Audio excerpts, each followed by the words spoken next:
How is life back in the world of V yet again? It never leaves you, does it? No, V, you're always. That's the thing about making films, is that one of the contrasts between film and stage. I just returned from this past year. I just played Macbeth at the Southern Shakespeare Festival's production of that same play of Macbeth.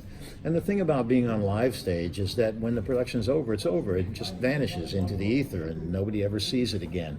And it's even easy for the actor to forget the resonance of that, no matter how much research or rehearsal went into it.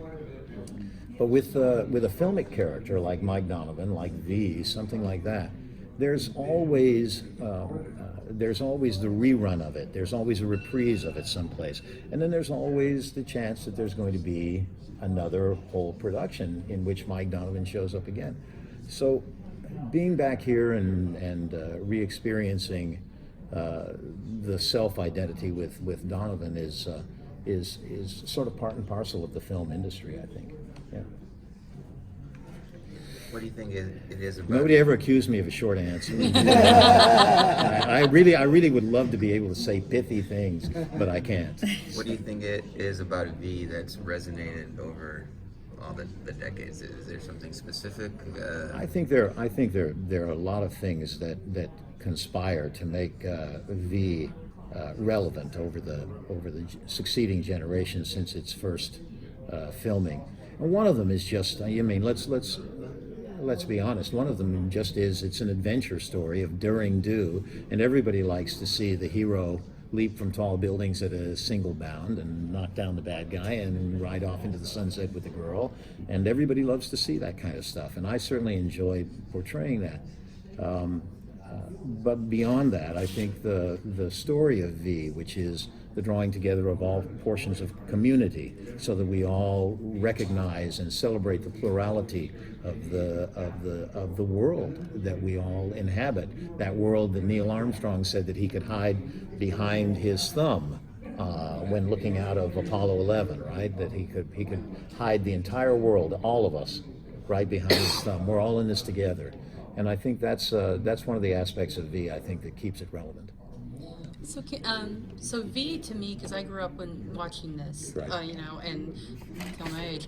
But the thing that I was curious about was, this was my Star Trek. Right.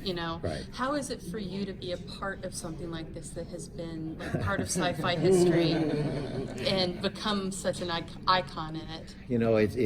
It fulfills the dream, the Hollywood dream for any actor.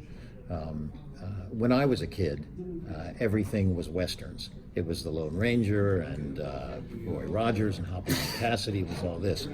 So for me, one day I'm walking along the street and I'm Marc Singer, and the next day I'm Mike Donovan, and I am fulfilling that desire that I had as a kid to be a television hero, to be a filmic hero. I didn't realize that the demands, emotionally, intellectually, morally, all those demands would resonate within me in order that the character be as honestly portrayed as it could. And I think I learned a great deal, not just about filmmaking, but about filmmakers, about what it takes to bring something like that actually to the screen. What kind of metal it calls for from the producers, the writers, the directors, and the performers. So it was the button, I guess, to this is that it was the fulfillment of a dream to become, to portray that character. Yeah. Can you talk about the first time you saw the V script? Like, what was your reaction to it? I'm sorry, do that again, the what? The first time you saw the script to the miniseries, what was your reaction to it? What was the process to get the role? When I first read the script, of course, the immediate effect was that the writing was terrific and the story was terrific. That's the first two things that strike you immediately. But the process of getting the role was really almost as though it was meant to be. Ken Johnson read my part to the network for me, and then hustled me out of the room before I could say a word. So the role was conferred upon me in the old-fashioned way that it used to be done back in the golden days of the silver screen, which is that the auteur selected somebody beforehand and said, that's going to be my Mike Donovan, and ran it right through the network, and there I was. Why he wanted you in particular? He had seen me on stage performing in Shakespeare in The Taming of the Shrew, something that's still available, by the way, on DVD. I'll blow my own horn for a brief moment.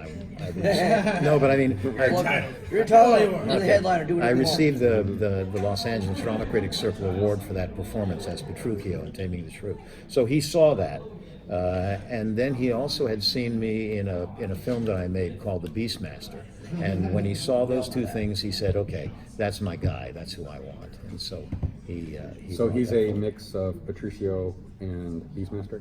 You're not far off in saying that. Those roles both underpin the character of Mike Donovan.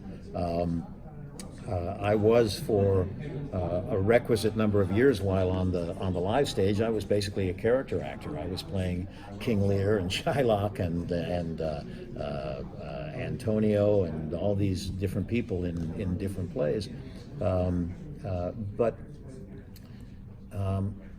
it takes a special outlook to produce the image and characteristics, personality characteristics of what we think of as heroic on the screen. And I was very fortunate to be sort of schooled in this when I was playing the Beastmaster in association with a director named Chuck Bale, B-A-I-L, Chuck Bale. And I actually asked him on one of the earliest days of our filming of The Beastmaster, I took him aside and asked him, I said, look, I've got to do this character that is supposed to respond through the movie in a certain set of ways, and I don't know how to make those choices correctly. Can you help me? And he said, yeah, we can do that. And he's the one who schooled me. He was one of the originators of he was one of the founding members of the Stuntmen's Association. So his knowledge of filmmaking and his expertise is very deep and broad, and so I was very, very fortunate to be taught that way. Hey again. Hello again. Hello. So they brought you back for the reboot or whatever. Right. I don't know if you were playing Mike Donovan or what, but Right. the question is, did you know where that character was going before they pulled the plug? Because to me, the show got really interested when you showed up, and then they pulled the plug on us. Right. I appreciate that you say that it got interesting when I showed up. I hope that's in a good way. I just know that I had no idea where the character was supposed to go. I'm not certain that they did either. My hope was that through being on the show, I would be able to pull the show back more toward the actual flesh and blood of the 1980s and less from the sort of CGI experience, which I found to be quite different than my own experience earlier on. Why do you think that show failed? That's beyond my pay grade. I actually know the answer to that. Did you watch it before getting cast? I'm not a good audience for anything that I'm in. I never am. I remember people asking me those questions before about my own involvement in V, and I have to say I usually was so busy either making that project or moving on to the next that I rarely had time to actually see what it was that we made, except in those days we used to see what were known as the dailies or the rushes. And so I might have seen some of it, or when I was doing some looping or some additional dialogue recording, but basically there are many of these shows that I really have never even seen. They didn't honor the original series, and I think that was the biggest problem with that show. I was a huge fan of it. I used to I used to play you when it was recess. You were my superhero. Me too. right? I did the I used to red say, dust yeah, I thing and appreciate it. everything. And Thank not you. just as I was a Julian Donovan, but as the Beastmaster. As the Beastmaster also, I think everyone wanted to be. And it just didn't satisfy that craving that we had for V again. I think so often the mistake is made in creating sequels that a whole, it's like reinventing the wheel.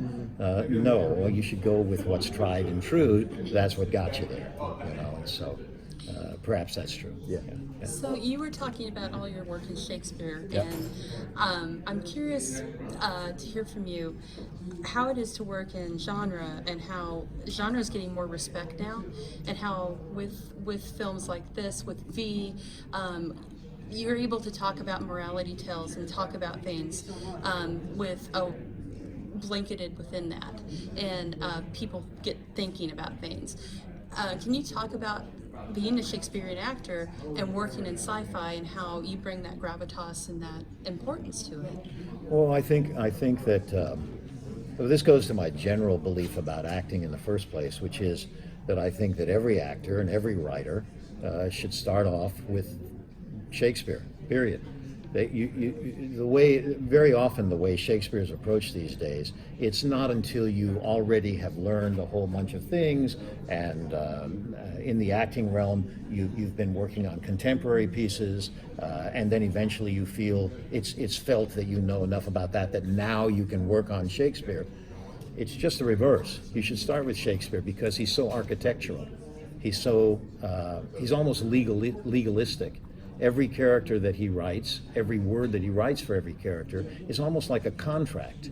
That character does not step out of those characteristics which absolutely, explicitly define their mood, their tone, their intent, their morality, everything about them. And so when you then shift something like that over into a modern context like sci-fi, you then apply the same architectural tenets that you learned in Shakespeare to that, and you begin to parse the characters and you parse the situations that they're in a similar fashion, so that you remain as true as you can to the through storyline of the developing story. If you're in a series, eventually your own character is going to, the writers are not going to be defining the character to you. You're going to be defining the characters, and the writers are going to be writing to the character. And that's when you begin to know that you're in full swing. You can see this in many series, many of your favorite series. If you look at them in retrospect or binge watch them or something like that, you can see the characters themselves that the writers begin to write to them as opposed to them following the writers. Gotcha. With that, we are done. Everybody say Yes. thank you to Marc Singer.